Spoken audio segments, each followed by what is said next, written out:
Okay, good morning, everyone. We might get started so we can stick to time today. So welcome and thank you all for joining us. Sending a warm welcome to everyone here with us today. Welcome to the July webinar for the Domestic, Family and Sexual Violence Data Insights Network. My name is Amy and I work for QCOS, the Queensland Council of Social Service, and I'm the Senior Data Analyst in the Research and Policy team. I'm the project lead for this initiative and I coordinate and facilitate the DFSV Data Insights Network. We also have Nadia online today, our Research and Data Officer at QCOS, who is online to support the webinar. So QCOS acknowledges the historical injustice of colonisation and dispossession of First Nations peoples and its ongoing impact and legacies. We are committed to reconciliation, self-determination and opportunity for First Nations peoples as integral steps in achieving equality, opportunity and wellbeing for all Queenslanders. I am joining you from Meanjin in Brisbane and would like to respectfully acknowledge the Yagara and Turrbal people and all First Nations colleagues online and friends online in the webinar today. So as way of introduction, we'd encourage you all to share if you feel comfortable in doing so in the chat who you are and where you work, and also acknowledge country where you are today in the chat as well. So in terms of the agenda, this session will feature insights from Ellie Taylor, Senior Research Analyst, and Eliza DeVette, Research Analyst from the Salvation Army. Meg Abercrombie, who is the National FV Specialist, is unfortunately unwell today and is an apology. So Ellie and Eliza will present findings from a major project aimed at developing an family violence specific outcomes measurement framework and share their journey of creating tools and approaches to better understand and measure the impacts of family violence interventions. The webinar will provide insights into the Salvation Army's work on outcomes measurement within the DFSV sector, while also acknowledging ongoing efforts across the broader DFSV and human services landscape to strengthen data capability and client-centered outcomes. As the DFSV sector continues to grow its data capabilities, collaborative efforts across organisations such as the Salvation Army, along with other service providers, are shaping the way outcomes are measured. This work ensures that services remain survivor-centred, trauma-informed and responsive to the complexities of family violence recovery. Today's webinar is for 1 hour. I'll spend 10 minutes for the introduction and welcome. We have the 45-minute presentation by the guest speakers, and then there will be a 5-minute opportunity for discussion and Q&A, and also some polling questions at the end. So just a couple of details to note. By default, you will be on mute, but your camera will be turned on. This session will be recorded. If you don't want your face shown in the recording, please feel free to turn your camera off. The Q&A component of the webinar will not be recorded today. If during Q&A you would like to ask a question, you can write the question in the chat, and the other option is you can put your hand up using the raise your hand emoji and then take yourself off mute to ask the question. If we do run out of time today during the Q&A, we can connect with you individually after the session. Please include any questions you have in the chat pane. So QCOS is Queensland's peak body for the social service sector. Our vision is to achieve equality, opportunity and wellbeing for all Queenslanders. QCOS is also the state's interim DFV peak for the domestic and family violence sector. And QCOS is working towards establishing a new independent DFV peak by December 2025. To establish the new DFV peak, QCOS is currently undertaking consultation with the sector about the peak's brand, vision and constitution, and this includes consultation about membership, board composition and guiding principles. So for more information about the establishment of the new DFV peak, please see the QCOS DFV peak website, where a roadmap to the independent peak has been published to provide information about consultation and establishment activities. Or you can also contact our email address at dfvpeak@qcos.org.au. The DFSV Data Insights Initiative and also the DFSV Data Insights Network is funded separately to the DFV Peak, and the Queensland Government has funded QCOS to deliver activities that aim to build and strengthen the data capability for DFSV service staff and DFSV organisations, and as well as internally within the department. And so this initiative also extends to sexual violence services as well.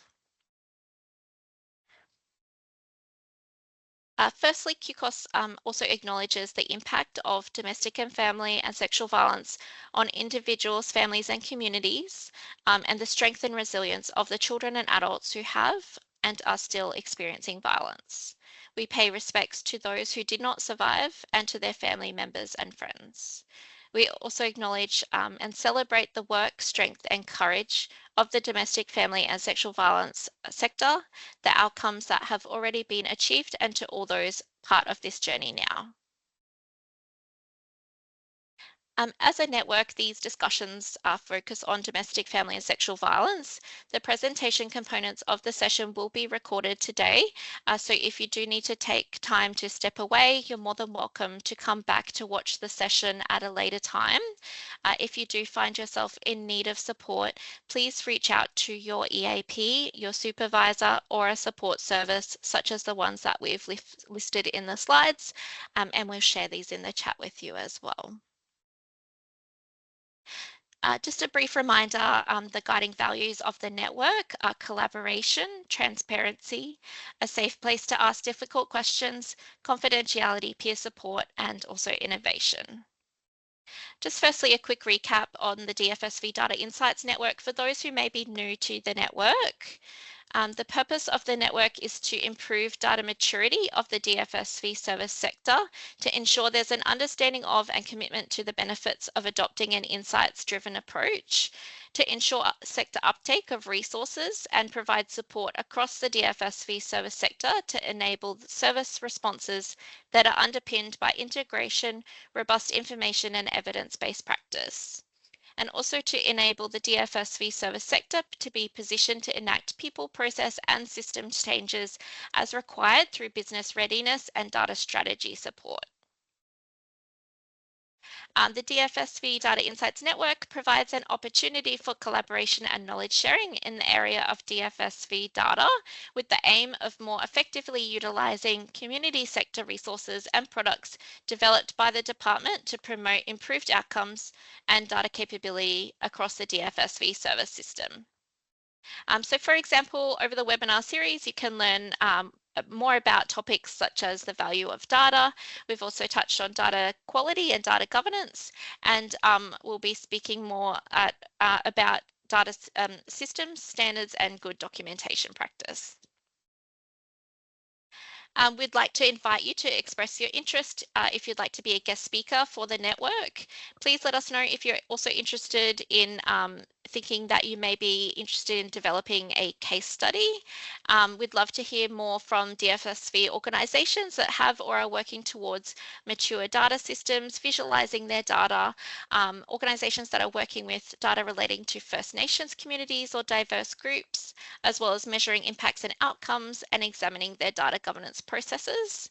Also interested in connecting with organisations that are ensuring a focus on data quality or incorporating data into continuous quality improvement activities, and have existing data collection systems, standards or documentation in place, and organisations that may be developing a data strategy or have an existing one in place as well. You can get involved with the network by joining our mailing list if you're not already on the mailing list. You can express your interest in joining the forum that we have on Microsoft Teams.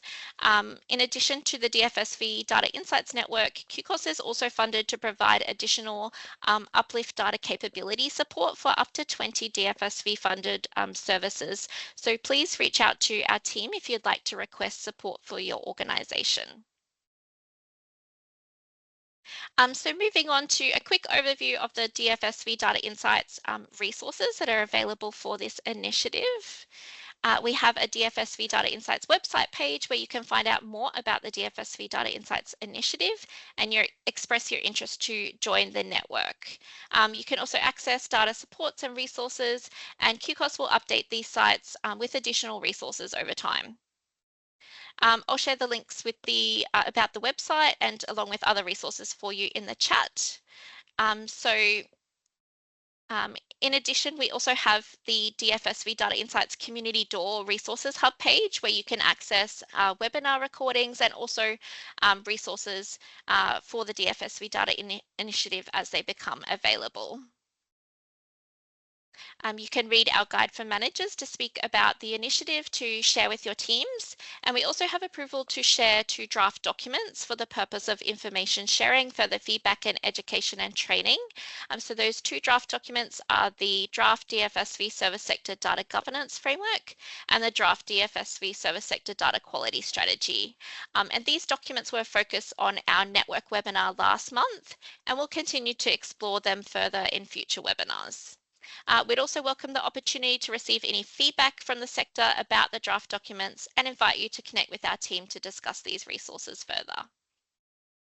In terms of the plan for the network going forward, these slides map out the next webinar topics under consideration and development. So today we're hosting the webinar on measuring impacts and outcomes. And in August, the focus will be on domestic and family violence death reviews data. So QCOS have coordinated and facilitated 6 network webinars so far, and the details of these webinars you can access in the slides which will be shared in the post-event email. For those of you who may have missed the previous webinars, we'll share these links to the recordings in the chat for you as well. So we hope that provides you a good grounding on where we are with the network activities, and we'll move on to the guest speaker component for today's webinar. So Dr. Ellie Taylor is a senior research analyst at the Salvation Army with over a decade of experience in research and evaluation across the non-profit, academic, health and business sectors. Her current work focuses on trauma-informed, culturally safe outcomes measurement and evaluation practices in complex areas such as family and domestic violence, homelessness and modern slavery. Dr. Eliza DeVette brings a multidisciplinary approach to evaluation at the Salvation Army, informed by her background in education, academia and the private sector. Her work spans lived experience research from disaster recovery and disability in education to cultural responses to climate and complex outcomes measurement in areas like financial counselling, modern slavery and family violence. So I'll now stop sharing my screen and hand it over to our guest speakers to provide the presentation today.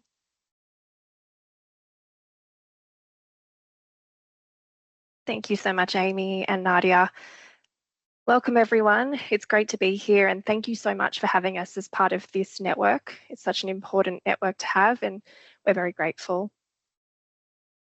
As Amy mentioned, unfortunately our colleague Meg is absent today, but we'll certainly be covering off on the things that she had to say.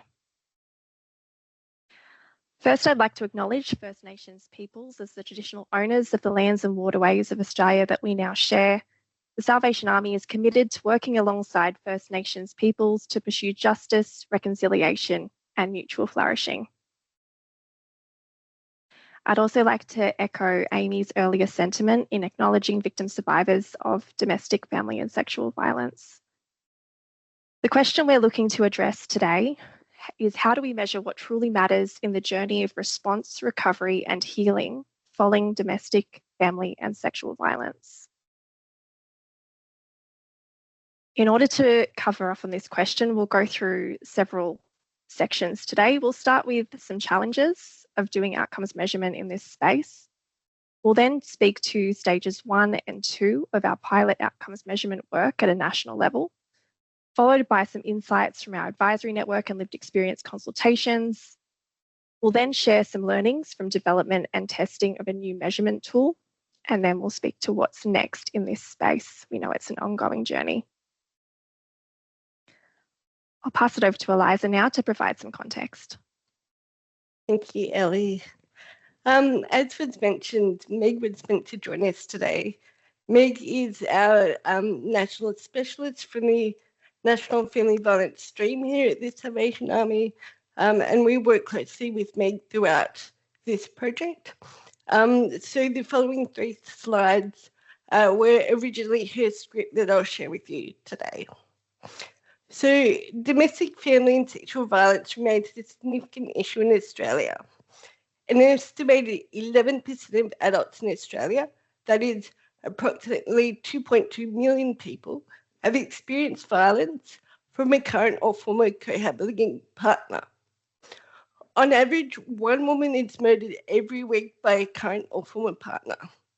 In a single year, more than 4,600 women were hospitalised due to family and domestic violence, an average of 13 women per day across Australia. First Nations communities are disproportionately affected. 2 in 3 Aboriginal and Torres Strait Islander peoples who experienced physical harm reported the person using violence was an intimate partner or family member. We know statistics are likely much higher. There are often many barriers faced by women, preventing them seeking help or accessing support services. These barriers are multifaceted and often intertwined. Fear, shame, financial dependence on the person using violence, lack of awareness about available services, and concerns about confidentiality are only some. Additional factors like immigration status, disability, cultural background, and geographical location can create unique challenges for certain women.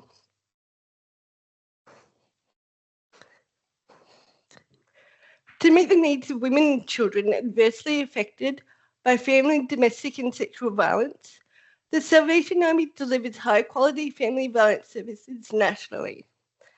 Annually, we support more than 10,000 individuals and families through over 15 crisis and emergency accommodation services and outreach programs across Queensland, New South Wales, Victoria, South Australia, the Northern Territory, and Western Australia. Guided by our National Family Violence Model of Care, practice focuses on holistic, flexible and trauma-informed responses. Clients are assessed on the imminency and severity of risk, the level of unmet needs, the likelihood of compounding harm without timely intervention, and the availability of protective factors and existing supports. A thorough evidence-based risk assessment supports the identification of the most appropriate service type based on the client's need. Irrespective of service type, women's and children's needs are understood and supported through a specialised, collaborative case management approach, which respects their right to self-determination, recognises the client as the expert in their own lives, and empowers them to take ownership of their recovery journey. Ongoing risk assessment and tailored safety planning, goal setting, care coordination, and service referral and linkage occurs. Also, foundational to our case management approach is our wellbeing wheel, which outlines 6 important life domains or areas of focus in case management. The wellbeing wheel will be unpacked in more detail later in our presentation.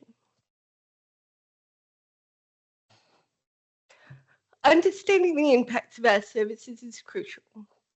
However, implementing outcomes measurement within a family, domestic and sexual violence context has presented some challenges and complexities. It is a deeply sensitive space and must be victim survivor centred and hold persons using violence accountable.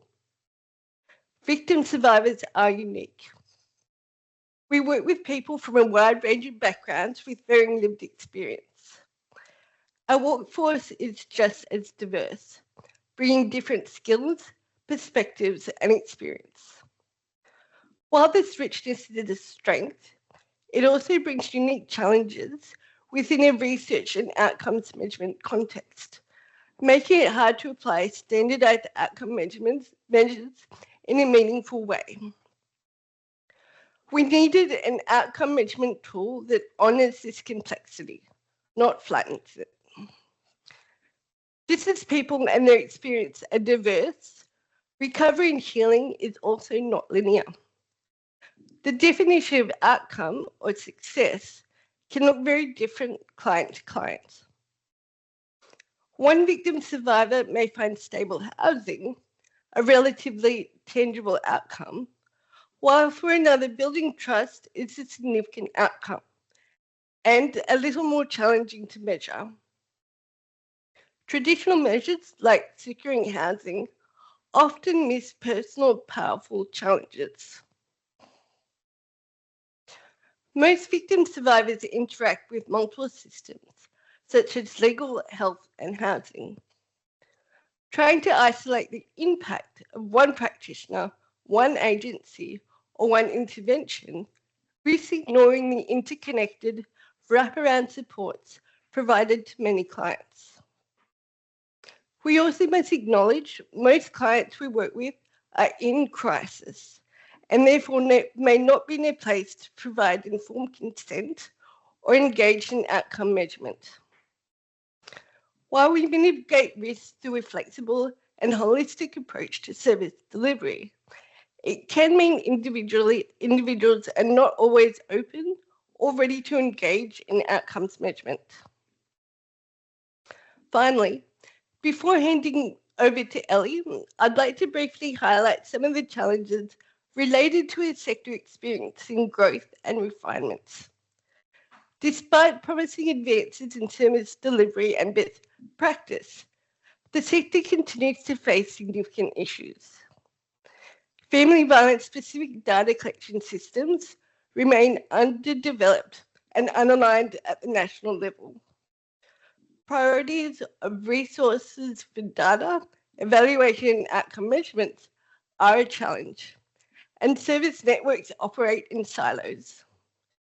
These challenges are further compounded by high employee turnover throughout the sector and frequent changes within government departments. I'll hand back over to Ellie. Thanks, Eliza. So we eventually developed and piloted a new family violence specific measurement tool, given the challenges just described to you by Eliza, and there's certainly plenty of them. But how did we get there?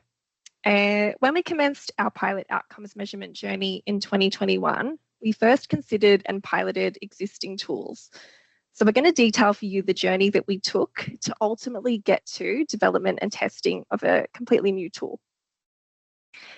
In the chat, you'll see a link to a useful rapid review of outcome measurement tools in this space. We're going to share this because we found parallels with the findings from this work, which was published in 2022 by a team at University College London. The review is specific to outcomes for children and families, but it broadly shines a light on some of the difficulties of using what's already available in this sector. Ultimately, some tools, while useful, are not specific to family violence circumstances. Some tools neglect to factor in parent-child dynamics in households where abuse has occurred, and various tools are not considered trauma-informed by both victim survivors and practitioners. So the authors recommended identification and development of a set of measurement tools that robustly capture outcomes within the sector that are acceptable to victim survivors, practitioners, and researchers. They stated that any future measurement tools should be developed from a trauma-informed perspective and in collaboration with victim survivors and practitioners. If possible, tools currently in use should be reviewed and refined from a trauma-informed perspective to ensure they're not inadvertently causing harm. So with this in mind, I'll now detail our learnings in the outcomes measurement space with our pilot commencing in 2021. At the Salvation Army, we do outcomes measurement across the majority of our services. And what we aim to provide are insights into service impact, a means of service and funding body accountability, a mechanism for continuous service expansion, adaptation, and improvement, and evidence to better represent individual and system level outcomes through advocacy. Here you'll see a very brief rundown of stage 1 of the pilot. So following the context stage, where we got to know the service, a program logic was developed which focused on short, medium, and long-term outcomes specific to family violence services. This process involved input from leadership as well as victim survivor advocates, and it was informed by evidence-based literature. Outcomes for measurement were then identified through balanced consideration of outcome importance, ability of the service to control outcomes, as well as validated tool availability. Based on outcomes selected, appropriate psychometrically validated tools were sought. We ultimately landed on the Personal Wellbeing Index, or the PWI, and the measure of victim empowerment related to safety, otherwise referred to as the movers, along with a set of service evaluation questions to be offered at exit. I assume most are familiar, but very briefly, the PWI is a 7-item scale about satisfaction, with each item corresponding to a quality of life domain, such as standard of living, health, and achieving in life. Whereas the movers is a 13-item scale that measures survivor empowerment within the domain of safety. The movers is specific to family violence and makes reference to physical and emotional safety from abuse. The outcomes measurement surveys were tested in 5 TSA family violence services across Australia, and this was between late 2021 and early 2023. You can see there we had 108 clients, which was about 24% of those that were coming into the services at the time.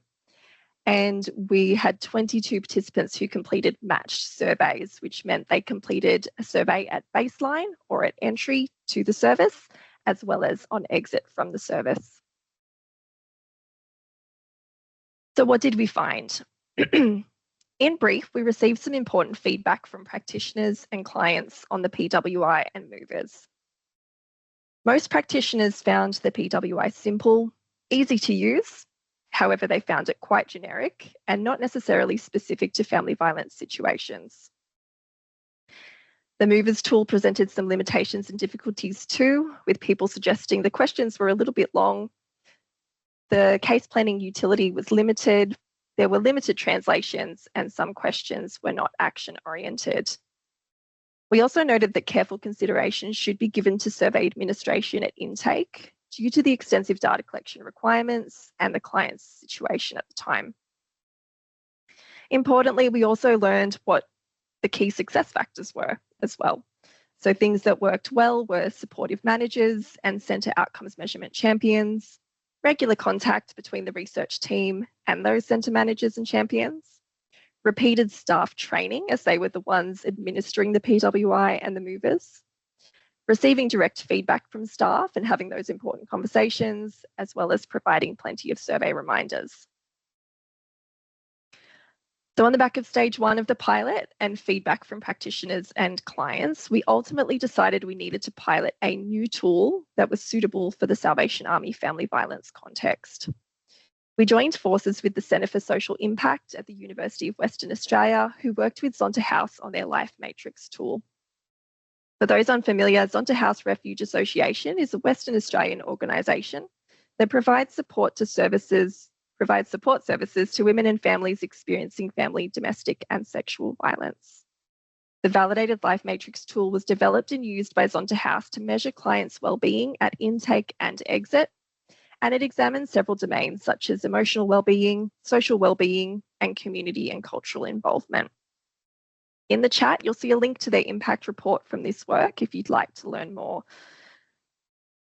So the Life Matrix tool, while valid and reliable, ultimately required adjustments to suit the Salvation Army family violence context. So together with the Centre for Social Impact, we amended the tool to align with TSA's family violence model of care and the updated government frameworks. The tool was then piloted across 24 centres nationally in accommodation and outreach services, and measures were taken to determine its suitability and validity. During the pilot process, an advisory network was established as a foundation to this work, and this helped us to ensure the national work was grounded in and informed by the latest evidence and requirements in this space. More on that next, and in terms of the revised tool, Eliza will speak soon into tool suitability and tool validation. Across both pilots, we worked with the following key principles for pilot outcomes measurement within the Salvation Army Family Violence Services. All data collection was fit for purpose, so it was deemed feasible, useful, and appropriate for practitioners and victim survivors. We also only collected data that we were absolutely certain that we would use, so there was no data for data's sake. Further to this, it was important to be fully transparent. We advised all staff and victim survivors why data was being collected and for what. And as per informed consent processes, all clients could say no or discontinue survey completion at any time without any ramifications.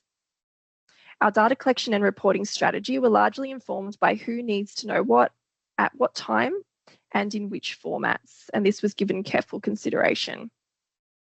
We also adhered to principles of trauma-informed and safe evaluations, which included ethics assessment and risk mitigation processes.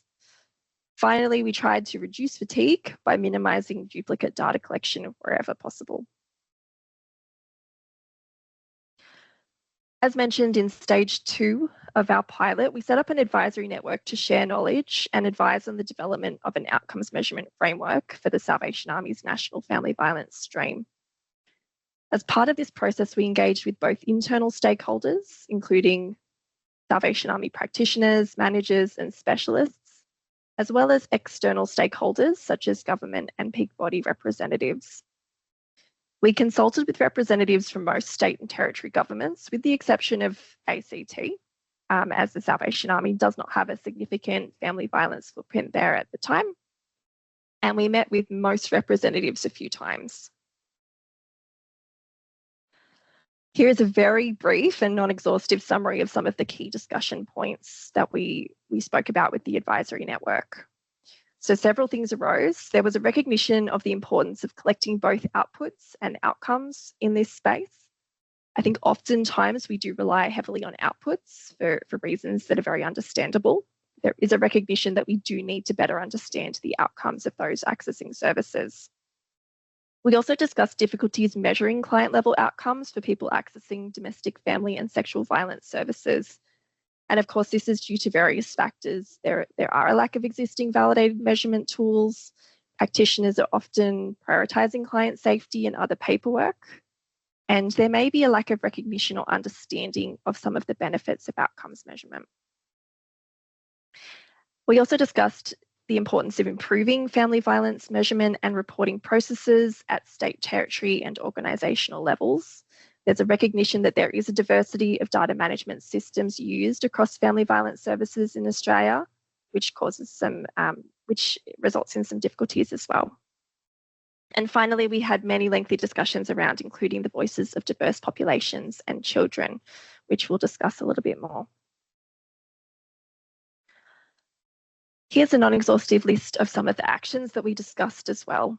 So we definitely acknowledge that this is an ongoing piece of work. It requires considerable coordination and further discussion.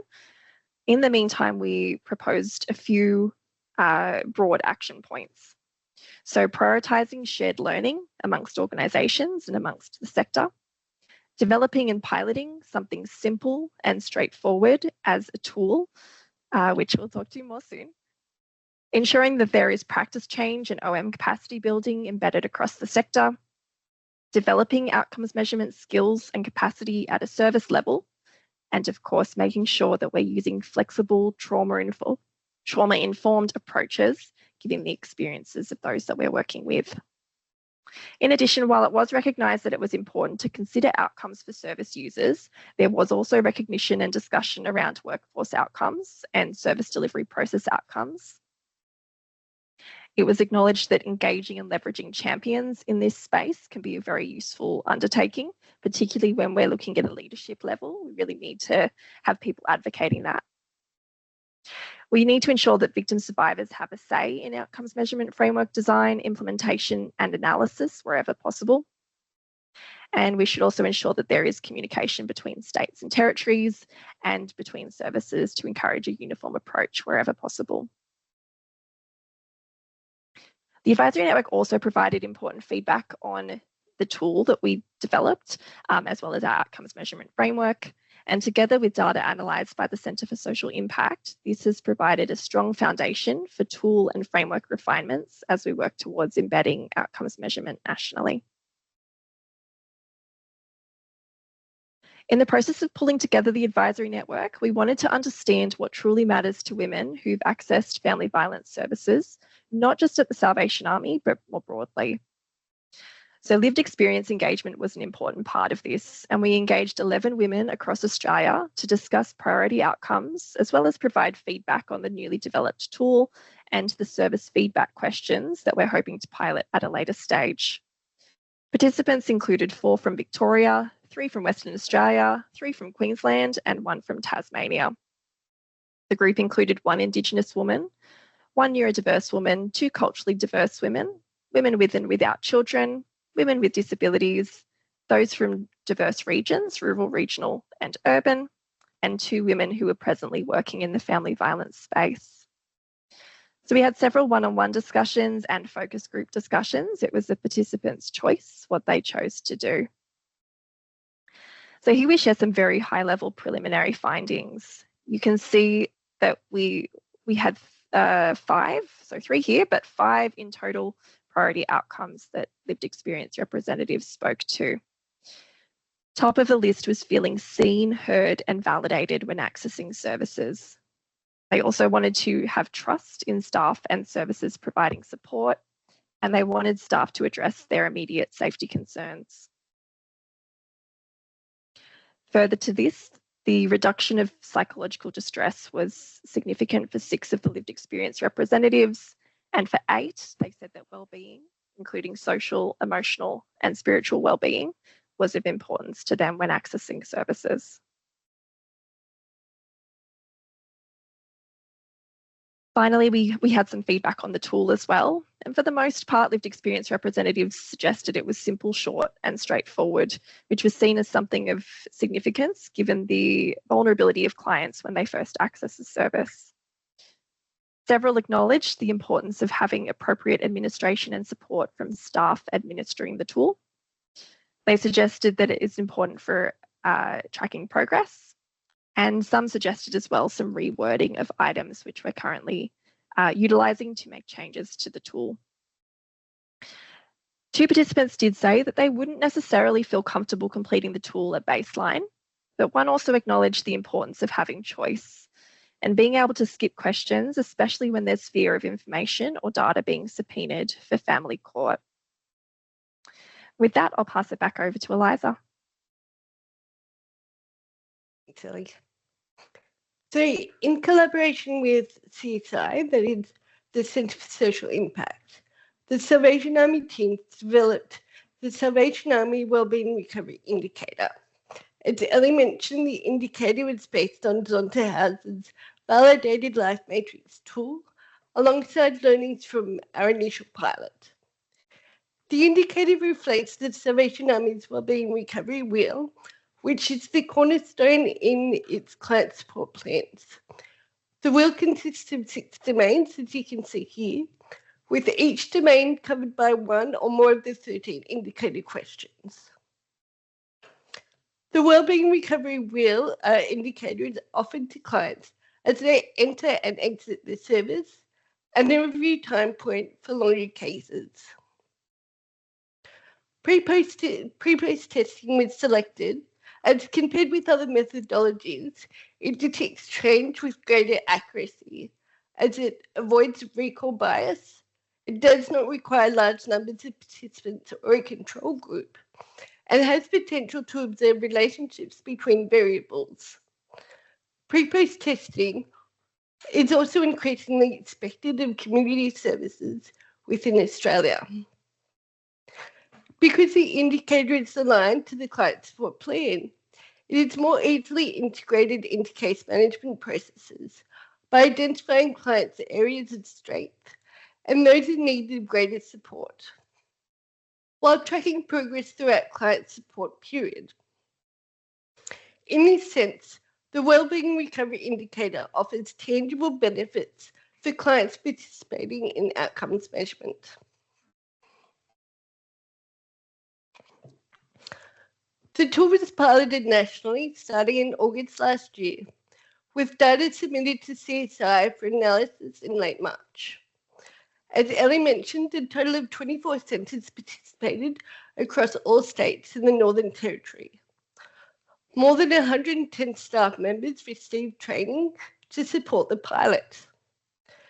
Beyond pre and post testing, we conducted a dedicated validation activity. This involved 72 clients engaging in a series of activities, including providing feedback on the Wellbeing Recovery Indicator. CSI's analysis found the indicator to be reliable, accurate, and easy to understand and complete. Importantly, it was also found to be reflective of clients' lived experiences, enforcing its relevance and effectiveness in practice. CSI made a number of recommendations to strengthen the tool and for consideration. This including removing the question on alcohol and other drugs and providing details around housing items. CSI also identified cultural suitability as a key consideration. As part of our pilot, the research team conducted a sense check of the indicator's appropriateness for use with First Nations clients. While we acknowledge the indicator may not be universally suitable, we acknowledge the importance of offering choice, particularly within a trauma-informed and person-centered framework. The research team is currently exploring culturally suitable alternatives. In terms of lessons for the future, CSI identified the need to strengthen our data collection procedures. We're currently reviewing our internal processes and are actively participating in the Australian Institute of Health and Welfare's data collection pilot for specialist crisis, family and domestic violence services. In addition, following CSI's advice, we plan to enhance our approach to qualitative outcomes measurement. This will support more meaningful interpretation of results and help us identify broader impacts across service delivery. So later this year, we will release a technical report which will provide detailed insights on our pilot and outcomes.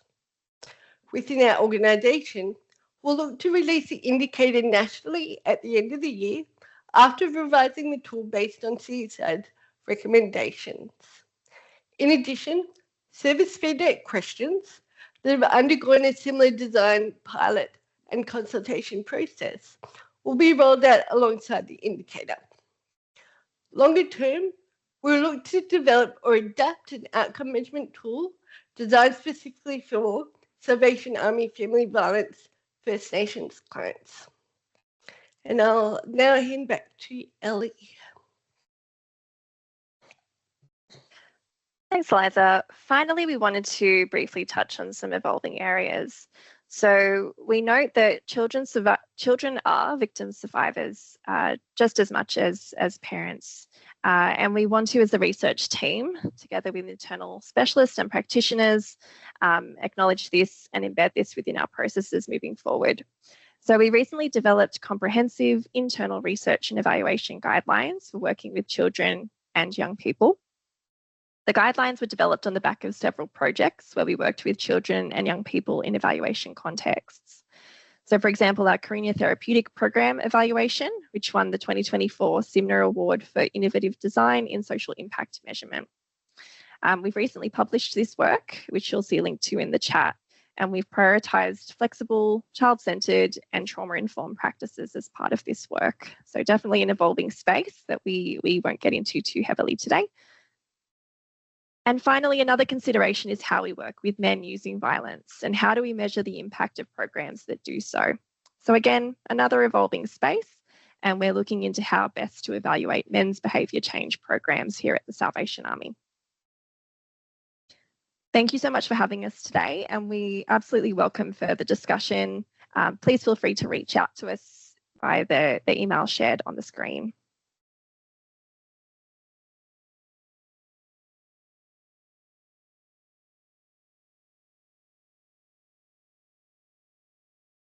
Thank you so much, Eliza and Ellie, for all of your reflections and on your key learnings on outcome measurement, and for sharing your data story and journey over the last few years. That's really interesting, and some really great key insights shared there. So we just had a couple of extra slides, and then we'll move into the Q&A component. So I'll just share my screen again. Hopefully you can all see that.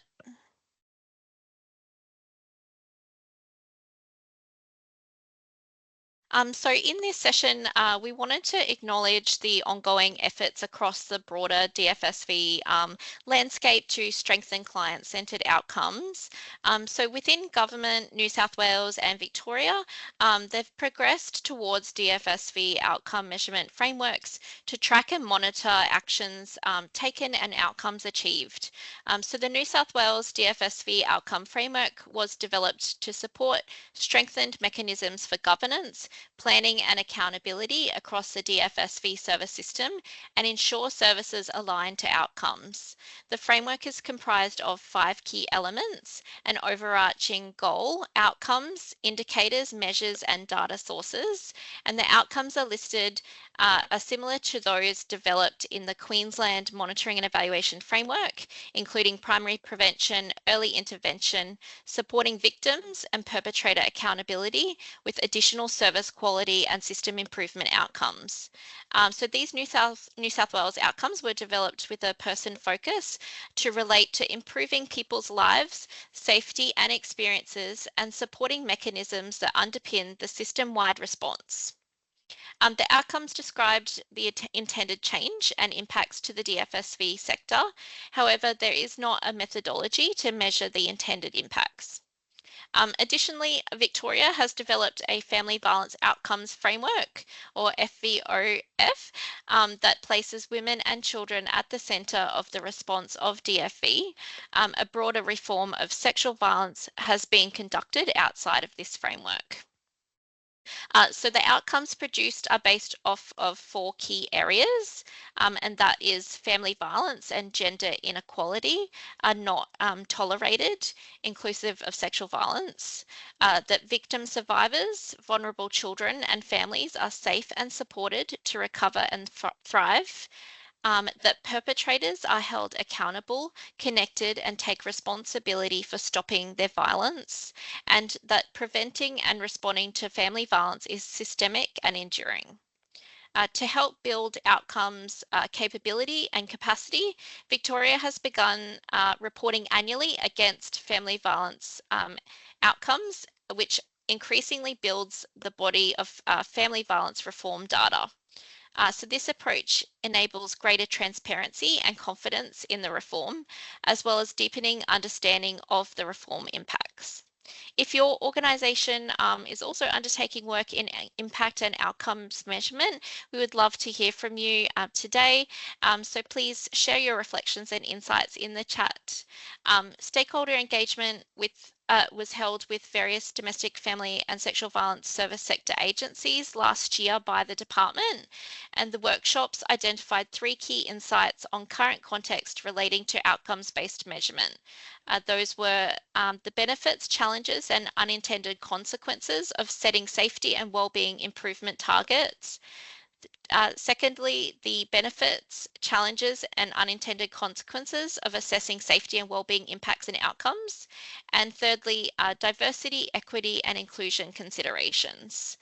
So we wanted to highlight some of the other important work in this space, including the National Plan Outcomes Framework and the associated performance measurement plan, the Victoria Family Violence Outcomes Framework, the New South Wales Communities and Justice Core Client Outcomes and Indicators, which is the New South Wales Human Service Outcomes Framework, and also the Paul Ramsay Foundation Safety Measures Initiative.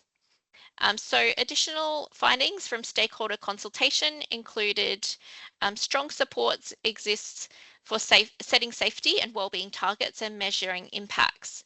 Stakeholders see benefits in outcome-focused data collection, but standardization shouldn't reflect diverse, should reflect diverse cohorts' needs. for example, First Nations and LGBTIQA+. Concerns existing about defining success and measuring impacts due to DFSV service sectors' complexity and system challenges. Distinctions between DFV and sexual violence measurement should be considered to capture differing service needs and progress effectively. Stakeholders worry outcome-focused approaches could unintentionally affect funding, referrals, and service responses. And First Nations data sovereignty principles must be prioritised, with greater engagement needed for project success. So as I mentioned, we'd love to hear your reflections in the chat. We've shared the links to some of those jurisdictions initiatives. And so lastly, we just also wanted to talk about the network that we have an upcoming webinar as well. So that's on leveraging DFV death review data for systemic change. So you're welcome to join us for engaging in that discussion. We hope you can join us for the next webinar, which is in August, the 20th of August, and you can see those details in the chat now. And also as well, just mentioning there's an upcoming SIMNA webinar with the Salvation Army on the 31st of July, and that's on balancing rigour and respect and lessons from a trauma-informed therapeutic pilot evaluation. And so details are also Nadia's just shared in the chat for you now as well. So again, please reach out to our team if you'd like to share your data story with the network, or if you have any questions about the DFSV Data Insights initiative.